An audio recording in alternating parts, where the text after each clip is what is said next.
Le vocabulaire dans le street workout. Oh là là là là là là.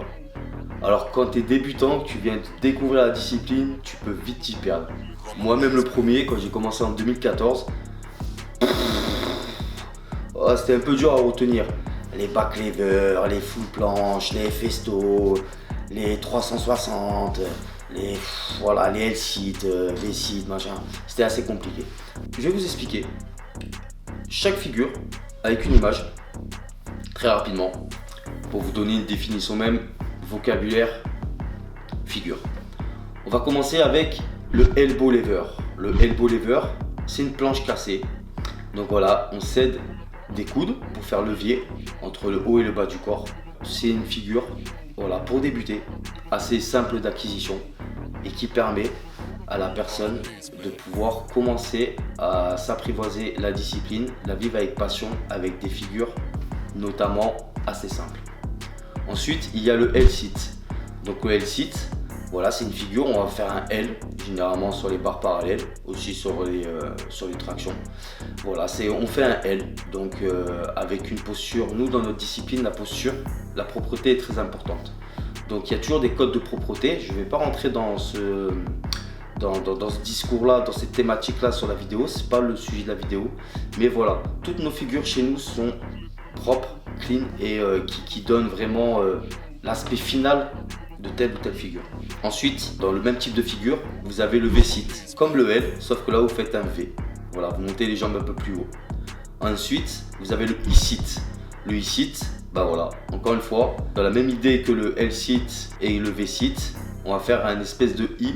Donc on va rapprocher ses jambes au plus près du visage.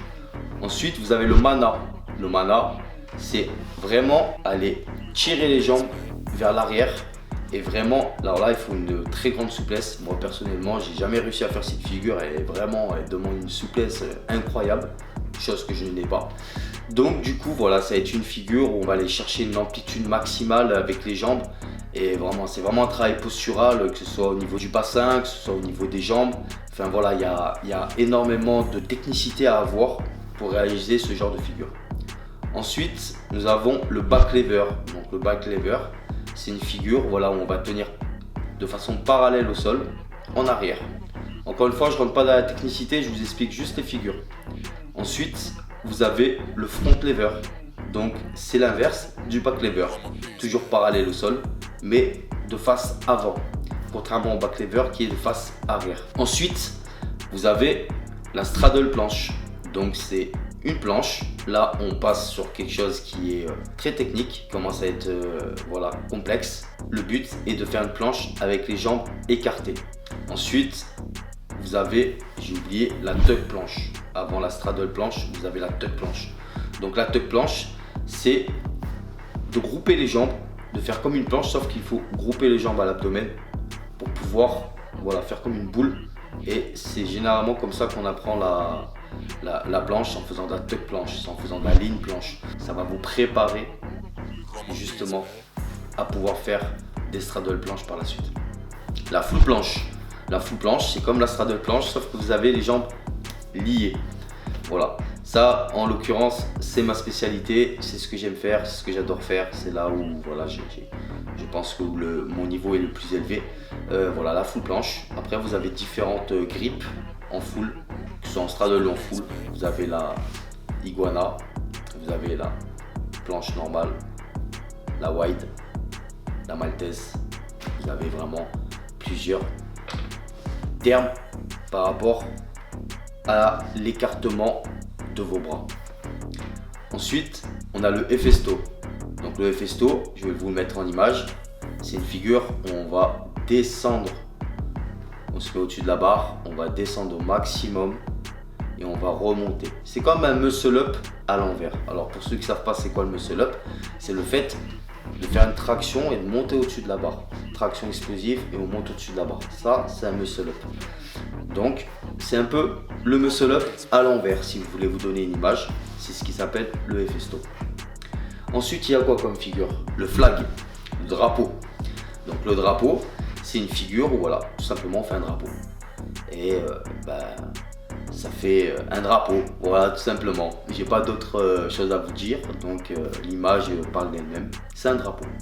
Voilà, et après il y a d'autres variantes dans le drapeau, mais voilà, je vais essayer de rester quand même assez, voilà, je suis assez fluide et pas rentrer dans vraiment les détails et vraiment tout le vocabulaire. Je vais essayer d'être assez rapide parce qu'il y a quand même beaucoup de choses à apprendre en termes de vocabulaire dans la discipline. Donc ça c'est pour les figures statiques. Ensuite on a les figures aérodynamiques. Donc là on commence avec un 180. 180 c'est monter au-dessus de la barre, passer au-dessus de la barre et rattraper de l'autre côté. Que ce soit en haut ou en dessous. Voilà, vous pouvez le faire aussi en dessous, vous pouvez le faire en haut. Ça s'appelle un 180. Ensuite vous avez le 360. 360, vous l'avez sous plusieurs formes. Vous l'avez en muscle up et vous tournez, chose que moi j'aime bien faire, j'aime bien lancer le 3-6 comme ça. On l'appelle aussi le 3-6, 360, 3-6. Moi j'aime bien lancer un 3-6 muscle up. Ensuite vous avez le 3-6 swing. Donc le 3-6 où vous prenez des l'élan, vous faites un balancier et hop, vous lancez un 3-6. Ça c'est le 3-6 swing. Ensuite vous avez le 540. 540 c'est un tour et demi. Donc vous lancez, mouvement de balancier, vous faites un 180 sous la barre plus un 360. 180 plus 360. Ça, c'est un 540. Ensuite, pour ceux qui commencent à taper fort la J, on a le 720. Le 720, c'est 2 360. Ensuite, c'est énervé. Là, on commence à taper sur des grosses figures d'agilité. Et puis par la suite, il y a le 900 et puis le 1080. Voilà, là, je vous laisse compter. C'est incroyable. Il y a des mecs en agi, ils sont vraiment très lourds et voilà. Aujourd'hui, on en est, je crois, au 1080 ou au 1260, un truc comme ça. Le niveau en agi, il a explosé. Ensuite, on a le scream flip. Alors, à l'époque, on appelait ça le 360 ARM. C'est une figure qui est un classique en agilité. Ensuite, on a le gangers. Alors, le gangers, voilà, c'est une figure où on va faire un roton bar. On va s'élancer et puis on va faire une espèce de petit salto pour attraper la barre de l'autre côté. Ensuite, on a la lune ou le soleil. Vous l'appelez comme vous voulez. Donc ça aussi, c'est mes spécialités. C'est-à-dire faire une lune, hop. Comme les gymnastes. Pour le coup, c'est une figure qui a été tirée 100% de la gymnastique. Sachant que les gymnastes, ils font des variantes où voilà, ils changent de grip, ils vont tourner en même temps, ils vont faire, voilà, ils ont poussé la figure. Mais nous, dans le street workout, au niveau freestyle, voilà, un soleil, c'est un tour de barre. Hop. Ensuite, on a les sorties de barre en salto. Donc salto avant, salto arrière.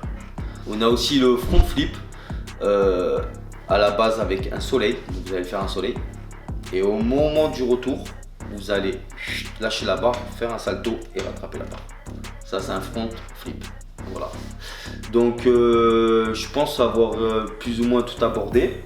Dans le CTN rep, qu'est-ce que je pourrais vous apprendre? Bon, traction, dips, pompe, bon ça je pense que tout le monde sait. Un muscle up, je viens vous le dire un instant, voilà, c'est le fait de monter sur la barre, faire une traction explosive, plus un dips et puis voilà, le fait de monter au-dessus de la barre.